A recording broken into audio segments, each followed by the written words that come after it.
the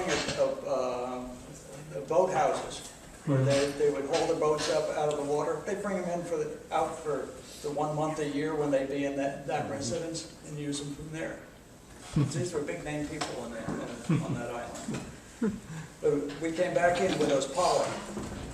Yeah. The pollock, we said, look, we got all these fish. And the local people would say, yeah, we don't eat those, they're bottom feeders. So we had a few of them, we had these fish, so we went and took the whole boatload down the beach and stood there and started taking the smaller ones and throwing them out to the gulls. Oh, yeah. Yeah, we were throwing these fish out there, and you see the gulls coming and grab it, and they'd be happy, and they'd fly off with it. And we got to that big one. Yeah. It was a big sucker. Threw that out there. And the gulls came by, and they'd sort of look at it, fly away. One big gull came in and got it. Picked it up, and we watched him sit there for about 10 or 15 minutes trying to get that thing. He did not fly away. He just sat there and enjoyed it for a long time. Yeah, he sat there in the water a long time. Which reminds me of the other thing. We have pictures in the album of our adventures with the mackerel lures in the Borden Canal. The canal, Cape Cod Canal, we were around Bourne. 3 of us fishing again. Yep. Casting with our spinning rods with mackerel lures, with shiny things about that long with a nice hook at the end. Yeah. Throwing those out there, catching nothing, the way we normally get fish.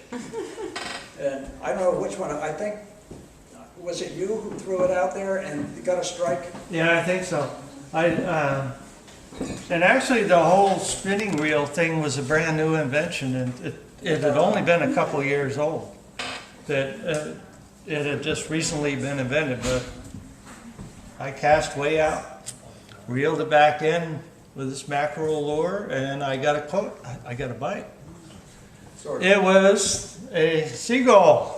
I thought it was Daddy who caught the seagull. So now our problem was how to get the seagull off of the hook, and I don't remember the rest.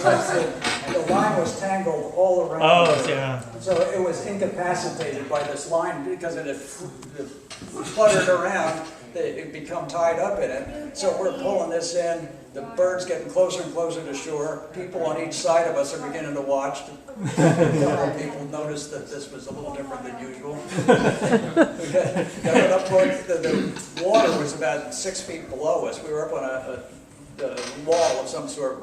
Yeah, it was like a canal. So a good yank sort of brought the bird up onto the shore, and now he's all wrapped up there trying to work. Dad, of course, was the one who figured out how to handle it. Yeah, he did. He came over and he got his foot on it. Yeah, he did. And then Jared took forever, gently unwrapped the bird, got the hook away from it where I don't know if it was into it or not. Yeah. He didn't get it with his foot, with his mouth. He got it with his foot or something. I don't know. But Dad got it unwrapped, and the bird just was sitting there.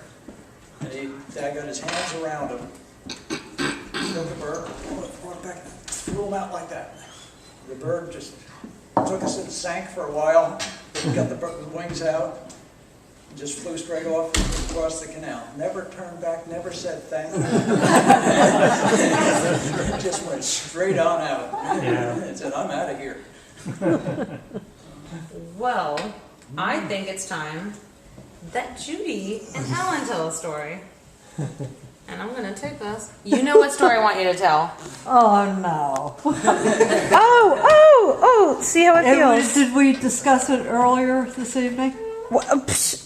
Yeah, the story I love. Come on. Okay. Oh, you're not. Okay, I'll go over here.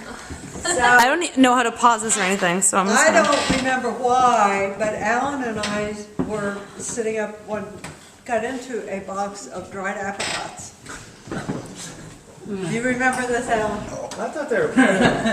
They weren't prunes? No, they weren't prunes. Oh, They're that both was Paul Gordon. has the prunes. That was Gordon with the prunes. But Alan and I split a box of dried apricots. And then I drank a glass of water before I went to bed. I don't think he did that. And I got to school, and we were in art class, and I just exploded. I don't remember how old I was quite young, but that's very embarrassing.